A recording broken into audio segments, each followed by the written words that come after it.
All right, everyone, welcome. Today we are going on an epic journey, and I mean epic.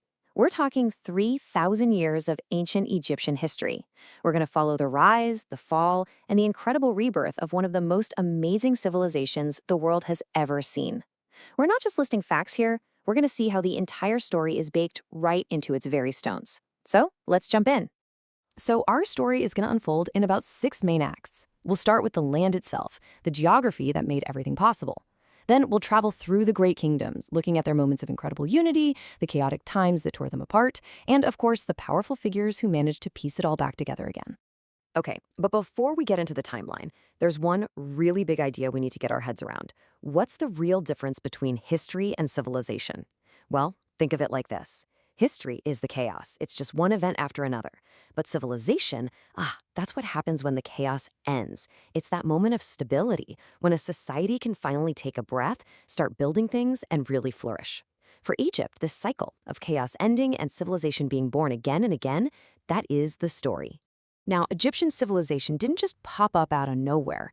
It was literally forged by the land it was on. The Nile River, that was its absolute lifeline, the permanent source of water that lets society put down roots. You had a moderate climate, perfect for farming, then you have these massive deserts on both sides, acting like giant natural walls against invaders. And that constant blazing sun, it completely shaped their religion, giving them this powerful solar ideology that would define their kings for centuries. For ancient Egypt, you could really say geography was destiny.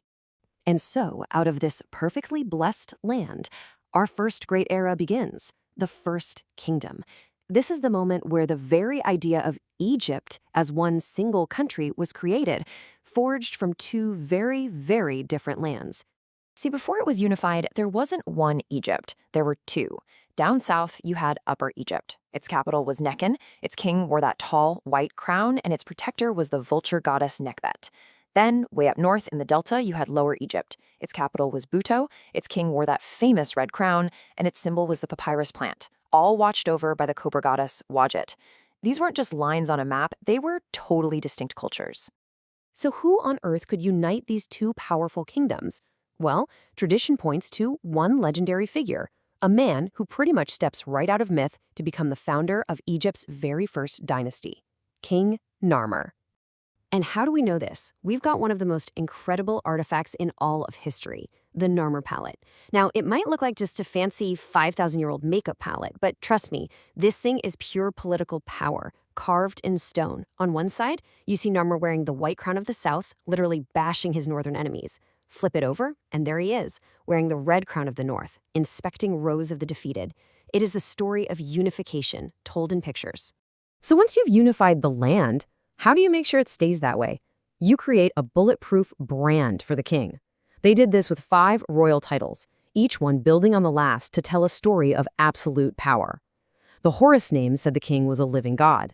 The Nebti, or 2 ladies' name, put him under the protection of both the southern and northern goddesses. See what they did there? The Golden Horus name linked him to the eternal sun. The throne name was a political power move, king of Upper and Lower Egypt. And finally, his birth name often came with Son of Ra, connecting him to the creator god himself. This wasn't just a list of names, it was a declaration of divine right to rule the whole unified land. Of course, the glory of the First Kingdom eventually faded, and Egypt fell into a period of chaos, fracturing once again. But down in the south, a new power was rising, ready to make the country whole again. This is the story of the Middle Kingdom's rebirth. The hero of this chapter is a guy named Mentuhotep II. He was a powerful king from the southern city of Thebes. He marched his armies north, crushed all his rivals, and boom, once again, unified the two lands under one crown. He's the founder of what we call the Middle Kingdom, and in a huge power shift, he made his hometown of Thebes the new capital of all Egypt. Now, the absolute peak of the Middle Kingdom came with the 12th dynasty. This was a true golden age. These kings were obsessed with prosperity and power. They launched huge mining operations and incredible irrigation projects to create more farmland. They reformed the entire government to centralize their control. And they came up with a brilliant idea called co-regency, where a king would make his son co-ruler to make sure the succession went smoothly. They even went back to building pyramids, but with a twist. These were made of mud brick, with super complex mazes inside, designed to fool any tomb robber. And the king who best represents the power of this dynasty was its most fearsome, Senusret III. On the home front, he completely broke the power of the local governors, making them powerless figures who answered directly to him. And looking outward, he was absolutely ruthless, leading brutal campaigns deep into Nubia to secure Egypt's southern border and all its rich gold mines. But here we go again. Stability gives way to chaos.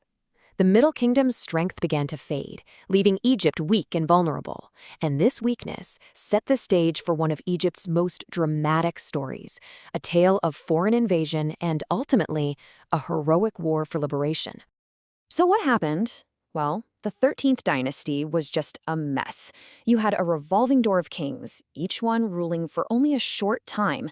This completely destroyed any sense of central control, and Egypt became fractured, an easy target.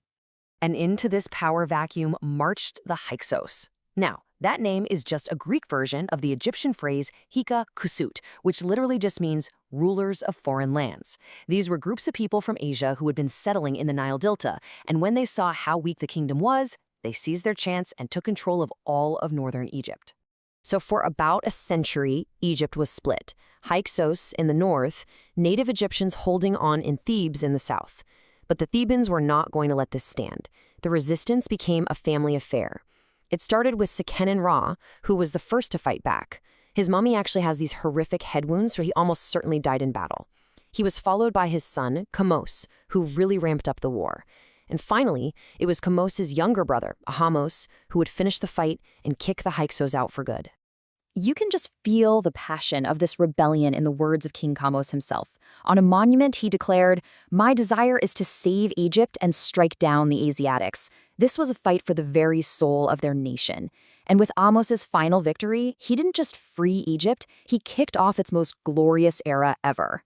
And that brings us to the New Kingdom, the Age of Empire.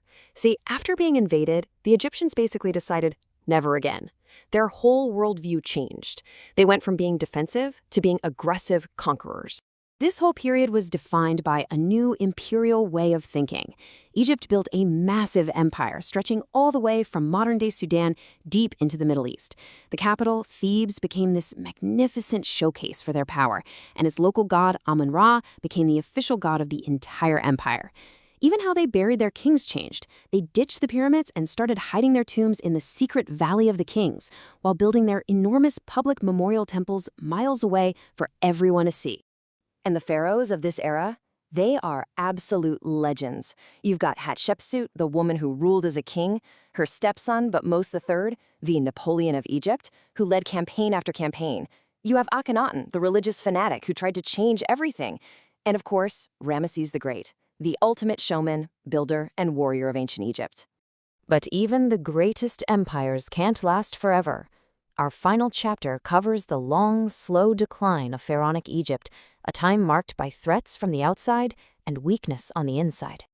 The last truly powerful pharaoh of the New Kingdom was Ramesses III. He faced this terrifying threat, a mysterious wave of invaders called the Sea Peoples, who were just destroying civilizations all over the Mediterranean. Ramesses managed to defeat them and save Egypt, but it was a hollow victory. The cost of the wars absolutely shattered Egypt's economy and military, and the empire started to slowly crumble. And from there, things just went downhill. The New Kingdom officially ended, and Egypt splintered apart again. There were little glimmers of the old glory, but for the most part, Egypt found itself being ruled by foreigners, first Libyans, then Nubians.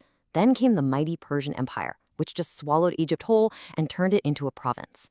The final curtain fell in 332 BC, when Alexander the Great marched into Egypt, bringing 3,000 years of native pharaonic rule to a final definitive end. And that brings us to the end of our story. So when you look back at this incredible 3,000-year journey of unity, collapse, and rebirth, it kind of leaves you with a big question to think about. After all that time, what's the real legacy of a civilization like Egypt? Is it the massive monuments they left behind? Is it the famous names of the pharaohs who ruled them? Or is it something else? Is it their incredible, almost unbelievable ability to just keep coming back time and time again?